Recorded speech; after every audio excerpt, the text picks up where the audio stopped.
குறிச்சிமலை கிராமம் 650 ஏக்கராக இருக்கிறது. அந்த 650 ஏக்கரிலே 1981 அன்றைய முதலமைச்சராக இருக்கும் எம்ஜி ராமச்சந்திரன் அவர்கள் தாழ்த்தப்பட்ட பிற்படுத்தப்பட்ட மக்களுக்கு அதாவது பட்டா வழங்கப்பட்டது. இதில் குறிப்பாக தாழ்த்தப்பட்ட மக்களுக்கு நிபந்தனை பட்டா வழங்கப்பட்டது. அந்த நிபந்தனை பட்டாக்கள் ஒரு கட்டத்திற்கு மேலாக அந்த இடத்தை ஃபாரஸ்ட் அதை கைப்பற்றி செடி மரங்கள் நட்டு வைத்தது. அதனால் ஒரு கட்டத்திற்கு மேலே மக்களுக்கு தான் இடம் எங்கிருக்கிறது என்று தெரியாமல் தடுமாறி கொண்டிருந்தார்கள். அந்த சூழ்நிலையிலே அந்த பகுதியை சேர்ந்த ஆதிக்க சாதியை சேர்ந்த மோகன் அவர்கள் அந்த நிபந்தனை பட்டாக்களை அவர்களிருந்து பிடுங்கியும் மிரட்டியும் இந்த அதாவது சார்பதிவு அம்மாப்பேட்டை சார்பதி அலுவலகத்திலே பதிவு செய்திருக்கிறார். அந்த பதிவு மிகவும் அரசுக்கும் சரி இந்த மக்களுக்கும் சரி எதிரானதாகும். அவருக்கு அந்த பதிவிலே படுக்கப்பட்ட அதாவது ஆதார் அட்டை சாட்சிக்கு பயன்படுத்திய ஆதார் அட்டைகள் அனைத்தும் போலியானவை.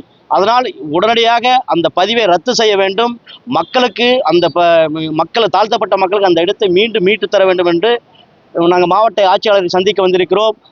அந்த நிலத்தை மீட்டு தரவில்லை என்றால் அனைத்து அமைப்புகளையும் ஒன்று திரட்டி அந்த கனிம வளத்தையும் குறிச்சி மலையும் காப்பாற்ற நாங்கள் எவ்வித போராட்டத்துக்கும் செல்ல தயாராக இருக்கிறோம். அவர் கட்சியை சேர்ந்தவர்கள அதாவது ஒரு ஆதிக்க சாதி ரவுடிகளை வைத்து மிரட்டி கொண்டிருக்கார். இதற்கு ஒரு 6 மாதத்துக்கு முன்னதாக இடத்தை ஆக்கிரமிப்பு செய்ததுக்காக அவர் காவல்துறை வழக்கு போய் சிறைக்கு சென்றார். சிறையில் சென்று மீண்டும் வந்த பிறகுவாரும் இத்தகைய செயலில் ஈடுபட்டு கொண்டிருக்கிறார். அதுக்கு காரணம் அரசு அதிகாரிகள் அவருக்கு உடந்தையாக இருக்கிறார்கள்.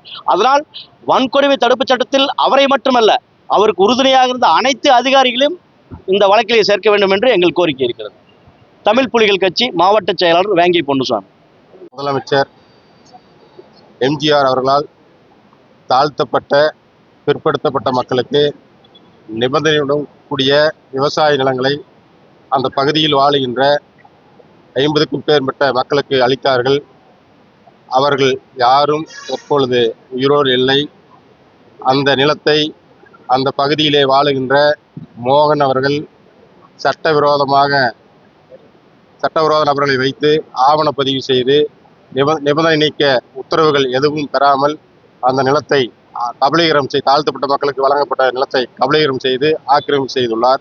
அதே போல அந்த குறிச்சி மலைப்பகுதியில் அரசுக்கு சொந்தமான 5 ஏக்கருக்கு மேலே ஆக்கிரமிப்பு செய்து அதிலையும் தென்னை மரங்கள் வைத்து ஆக்கிரமிப்பு செய்துள்ளார். இந்த நிபந்தனைப்பட்ட நிலங்களை எல்லாம் நிபந்தனை நீக்க உத்தரவு எதுவும் பெறாமல் அம்மாப்பேட்டை சார்பதிவாளர் அவர்கள் சட்டவிரோதமாக ஆவணப்பதிவு செய்து கொடுத்துள்ளார்கள். இந்த நிலத்தை கடந்த 19ஆம் தேதி மோகன் அவர்கள் சுமார் 2 கோடி ரூபாய்க்கு அந்த பகுதியில் உள்ள ஒரு நபருக்கு விற்பனை செய்துவிட்டார். இந்த நிபந்தனைப்பட்ட நிலங்கள் குறித்தும் அதனுடைய விவரங்கள் குறித்தும் உரிய வருவாய்த்துறை அதிகாரிகளின் உத்தரவோடு இந்த நிலங்களை நீங்கள் ஆவணப்பதிவு செய்யக்கூடாது என்று ஆட்சேபனை தெரிவித்தும் சார்பதிவாளர் அவர்களை நேரில் சந்தித்து வலியுறுத்தியும் அவர் அதை மதிக்காமல் முறைகேடாக ஆவணப்பதிவு செய்து கொடுத்துள்ளார்கள்.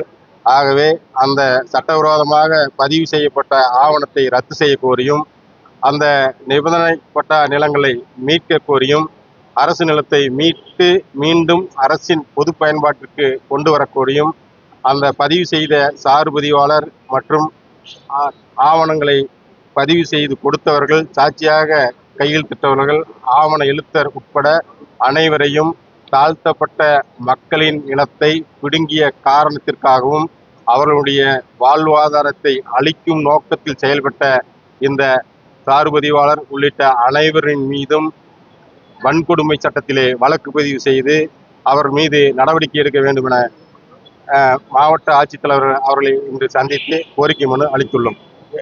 பி.கே. பழனிசாமி, மாவட்ட செயலாளர், தமிழக வாழ்வுரிமை கட்சி.